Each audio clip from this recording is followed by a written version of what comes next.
চাঁচলের স্বর্ণ বিপণীতে ডাকাতির 3 দিনের মাথায় ঘটনাস্থল পরিদর্শনে এলেন এডিজি, ডিআইজি এবং এসপি। ডাকাতির কিনারা করতে ঘটনাস্থলে পৌঁছায় সিআইডির টিমও। বড়দিনের সন্ধ্যায় চাঁচলের নেতাজি মোড়ে বাজারের মধ্যে হানা দেয় 5 জনের একটি ডাকাত দল। প্রত্যেকেরই মুখে মাস্ক দিয়ে ঢাকা ছিল। পিস্তল উঠিয়ে সোনার দোকানে লুটপাট চালিয়ে চম্পট দেয় দুষ্কৃতীরা। এই ডাকাতির ঘটনায় বিহারের দুষ্কৃতী যোগ থাকার সম্ভাবনা উড়িয়ে দিচ্ছে না পুলিশ। বৃহস্পতিবার সকাল 11:30 নাগাদ চাঁচলের নেতাজি মোড়ে স্বর্ণ বিপণীতে তদন্তে আসেন সিআইডির আধিকারিকেরা। ডাকাতির 3 দিনের মাথায় ঘটনাস্থল পরিদর্শনে আসেন এডিজি, ডিআইজি এবং এসপি। শুনতে পাচ্ছি যে সিআইডি টিম এসছে, ঠিক আছে, লোকের মুখে শুনতে পাচ্ছি, আমরা সঠিক না।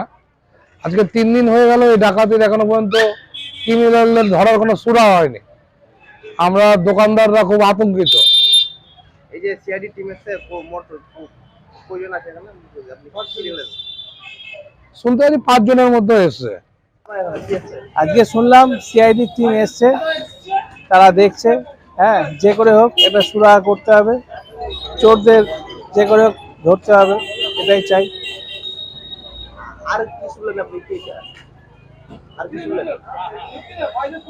আর কি ওই রিপোর্টাররা এসছে সব। আমরা খুব আতঙ্কেই আছি।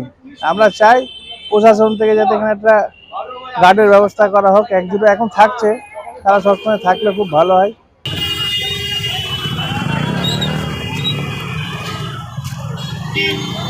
মালদা টুডে।